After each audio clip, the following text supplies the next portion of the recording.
Hi friends, I often write about serious, important issues that face us as modern people.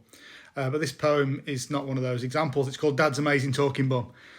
I had a tiny parrot that lived in a shiny cage. His name was Keith. I'd had him from a very early age. Keith would nestle on my shoulder and chitter, chirp and cheep, but no matter what I tried, I couldn't get my Keith to speak.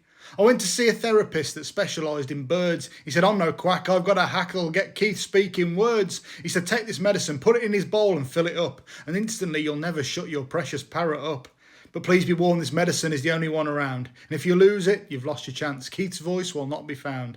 I took it home, opened the cage, but as I was about to pour, I slipped on a toy my brother had left lying on the floor. The medicine flew from my hand and landed on a chair, and then my dad strolled in and yawned and stretched and sat down there. No, I screamed, Keith's medicine, that was his only chance. Sorry, said Dad in a voice not from his mouth, but from his pants. I stared in horror, hands on face, then I let out a squeak, said, Dad, please try not to freak out, but I think your bum can speak.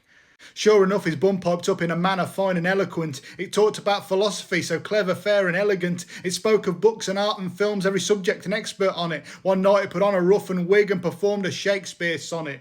Word got around and soon there surged a huge wave of hysteria. People came from all around to chat to Dad's posterior. From Barcelona, Norway's fjords, Dakar, Beijing and Suffolk. People couldn't get enough of Dad's amazing buttocks. Soon Hollywood came calling and Dad's bum became a star. He played a Batman villain, jumped a canyon in a car. His bum attended glitzy parties and had all kinds of fun.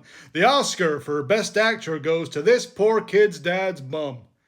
Backstage, a man called Jack just laughed and said, ain't this a gas? But it ain't the first time we've given this award out to it. Anyway, I watched from home as things grew far more stranger than I feared.